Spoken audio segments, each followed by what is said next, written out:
You had all that money that your characters had to spend. What would be the most like outrageous thing you would buy first? I honestly, when I think about having a lot of money, I think about what I can do with it. That to me is almost like the only point of having excessive amounts of money is what you can do with it for other people. So honestly, if I was to just like drop into a $40 million fortune, the first thing I would do would be buy my mum a house, buy my brother a house, put money away for put like large amounts of money away for my niece and nephew, and then probably just like maybe hire somewhere, like I don't know, rent a boat and bring all my friends on it and have a good time. Like similarly to Kristen, I think money is best spent on experiences rather than things. So that's what I would do. I'd go all out on the experiences. Experiential spending is the only way I do it. Well, but also I'll say like I am overpaid and I have a savings account, and I agree with Kirby. Like I am trying to rake it in as fast as I can because I feel like I've got a really good barometer of what to do with it. And I have bought family members' houses, and I feel really proud of that because I feel like it's a responsibility that I take on willingly. But also, like, there are a ton of organizations that I support monthly that I really do believe in, that I'm like, yeah, great. I have an unbelievable amount of opportunities in front of me, and I'm overpaid. Like, why not just like bring it, and then you let me do what I need to do when I'm spacing it out. Do you know what I mean? I'll move it around the way I think it needs to be moved around because I trust myself. But I will say, as far as experiential spending, if we're talking spending, but also I'm a really big fan of finding the like perfect gift for someone. I have like a file in my phone that if someone will like mention something, I'll like quickly write it down, and then like whether it's their birthday or not. Or randomly, I once got another text from Kristen that said, "Do you like matcha?" And that was the end of it. And I said, "Of course I like matcha." And the next day, a matcha maker came to my house, and I now have like professional matcha at my house. So she is a very good gift giver.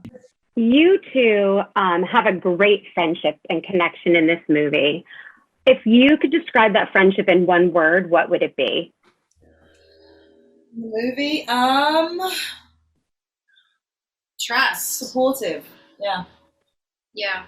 So the movie talks about that coupon high that shoppers get after the sale. So do you have any experience that in your life that you can compare that to? Shopping in sales, going to outlets. I mean, outlets is just, it's like everyone's walking around high in an outlet because we're just high so as a kite. excited. Because it feels right. It feels like no one else is going to get that deal. But you Yeah. outlet centers, even when you pass them on the highway, Oh my even gosh. when you know you can't go, you're still like, Ah, a what did I need in there? I wanted to know, tell us maybe a funny story from the set, maybe one of your favorite days. This group likes to laugh, so we want to hear it. No pressure.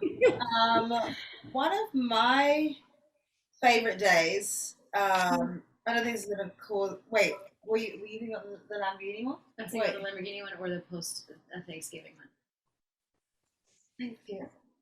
When they said rolling. Oh, yes. Can we talk about I it? don't care. Okay, so it was after Thanksgiving, so we'd all been away for Thanksgiving, but actually everyone was very, very responsible and could like only spend, like there are people who like didn't even spend Thanksgiving with their family because we had to come back to the show, to the movie, and we like, it was, we're in the height of the pandemic and things were tense, but Kristen and I were talking about bowel movements, and I was sharing some struggles because post Thanksgiving, we were 5 days post Thanksgiving, and and I was like, I don't know what to do. So we're on a tight airplane, shooting on an airplane, and there's 7 crew members in here, all guys, 1 girl. Yeah. And we're whispering, and I'm like, I just don't know. Like I've tried to like relax, and I've gotten up early, and I've had a little coffee. I just feel like I don't know. And then all of a sudden they call rolling. Everyone quiets down, silent. And Kirby says, fairly loudly, "If you don't poo by tomorrow, I need you to go to the doctor." And that was literally like on a mic, hot mic. Everyone on the entire set heard. They had a conversation, like normally everyone's just like busy doing their thing, so no one like chatting, whatever. And even the sound department have the mics off until you're going. And literally in the most silent, in the moment from when they say rolling, just before they say the word action, I was like, I need you to go to the doctor. That should have been in the movie. Oh my gosh, you guys are so awesome for sharing that, Kristen. That's It happened awesome. to everybody. It happens to everyone. Everybody. And I hope it happened for you. It did. Okay, that's good news. I'm curious to know, Kristen and Kirby, have you ever done something that perhaps is considered unethical, but was for the betterment of someone else? I mean, does that poop story we just told count? Because we want to make you laugh, but is it unethical? We've assaulted your ears. I probably would say not unethical. I think perhaps mildly illegal to me. I hold ethics at a higher standard than legality, because I think I realize, like, just the other day, I mean, almost everybody breaks the law every single day. If you're driving if you're doing 40 in a 30 zone, you're broken the law. You're technically being a criminal. So to me, ethics are different. Like, I don't think I believe very much in ethics. It would be more like, oh, if someone was like, oh man, I really want a donut right now, will you just grab that donut from, I don't know, wherever? I'd be like, sure, whatever. If you need it, I got you. She's such a good time. I only feel like, well, look, I mean, I've been under a microscope for quite some time. I can't get away with a lot of illegal stuff. Right. But in order to handle it, because I'm like too verbal diarrhea honest, because I like to sleep at night and I talk so much. I gotta get things off my chest. But I have definitely, look, this is subjective, I suppose, but I have, in the face of true need, been had emotionally strong-armed my friends or family. For example, driving home from school, my kids got a bar they're about to open in the back seat. I drive by a homeless person. I'll snatch it out of my kid's hand and hand it to the homeless person at the light. And even if my kid cries, we'll use it as a teaching lesson of, like, you're going to get food in 10 minutes. We don't know when that person can get food. Or they're, you know what I mean? You'll get food in 10 minutes, so chill. And some people might, call Child Protective Services or something. I don't know. I wanted to talk about the physical demands for the role. Kristen, you playing a race walker, and Kirby, you had that epic little victory dance number in the film. Was that something you had to prepare for? Was there choreography for you, Kirby, or were you able to just go and walk and dance your heart out for that? I had a choreographer work with me. I'd done actually during I discovered this choreographer because I think both the upside and the downside of the pandemic is, your usual things and places were closed and you had to find alternatives. And I did this dance class in Griffith Park, and I fell in love with the choreographer. And I would never have pegged myself as one of those people that was doing like a workout in the middle of a park, like with a bunch of people watching you. But it was so fun. And when this part in the film came up, I was like, oh, if I could recreate that feeling of just dancing with abandon, that would be amazing. So I used the same choreographer for that to do my one. So I wish I could say it was just all me off the cuff, but no, I had to practice that dance. And there were even more race walking scenes in the movie that didn't end up making it in there in the final cut, but learning how to race walk, I was trained by a former Olympic athlete who was a race walker, and very few things I've tried in my life have been that hard. It looks so goofy, and I can recognize that, and she knew that when she's like, this is going to look funny. You got to do this with your hips, but here's how your feet should be.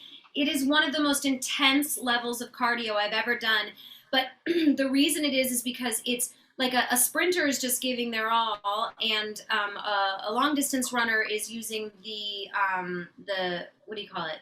Stamina muscles. But in race walking, you're actually using both. You're using sprinting muscles and stamina muscles. It is very difficult. I want to know, what was your favorite part during the taping, either behind the scenes or something that actually made it into the movie? Actually, do you know what one of my favorite parts that I forgot was when a big chunk of the scene got cut out, but was the sushi restaurant, and we just could sit and eat sushi that night. That was very fun. Yes. Well, look, it sincerely is hard to pick a moment, because being on set with Kirby, because we're actually friends, every moment is kind of fun. Like, there weren't like a bunch of dull parts because you're getting to hang out with a real friend. But like, I think I particularly liked, we'd been shooting the movie for a few weeks. We knew what our dynamic was. We like working together. We're passing the ball, trying to make it as funny, as real as possible. Enter BB Rexa, who changes the comedic dynamic completely, because all of the sudden she's the tech expert we go to, helping us move our money, and we are like these little idiots who are asking her questions, and we were able to find like funny improvs, and just the dynamic shift happened, because prior to that we were sort of ping-ponging, figuring out like, okay, who's going to be the straight person in the scene and who's going to have the goofy moment, because you kind of have to balance it if you're going to stay grounded. But with those scenes with BB was really fun, because we could both sort of just be goofballs. Yeah.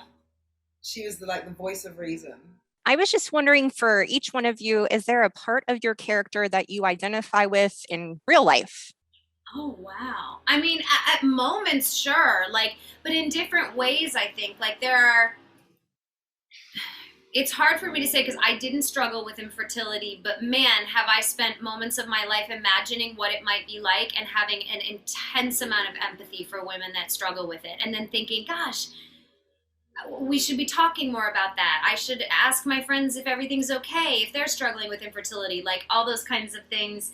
And then I am obviously not in a marriage that makes me feel completely stunted, but I do relate to Connie in the idea that like I didn't grow up with much financial education. I mean, I think I did, but when you enter into adulthood, we should be educating kids very, very differently about savings and money and investments, especially girls, because like that example of like she can't get out of this marriage until she's got herself together is all too true for so many women.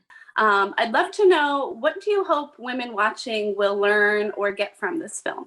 I would say, as Kristen has perfectly reminded me, well, I would say that what I hope women take away from it is the idea that if you have been, even if you feel like you have been discounted or discarded, you having the opportunity and seeing that you can take your sort of destiny in your own hands. You can take your life into your own hands. And if you were dealt a certain set of cards, you have the ability to change it. I think you just have to have the confidence to know that that is within you, that you can sort of strive for better, that you deserve better, and that you can get the things that you want and get the things that you need. I don't know if I said it as well. Yeah, you Okay, did. Well, and also she had said before, like, and you can do that with chosen family. Like, don't be afraid of chosen family. Don't feel stunted by the people around you. Like, that it's something that's huge in my life, and it's big in JoJo and Connie's life, and with chosen family and the sort of inner strength, you really can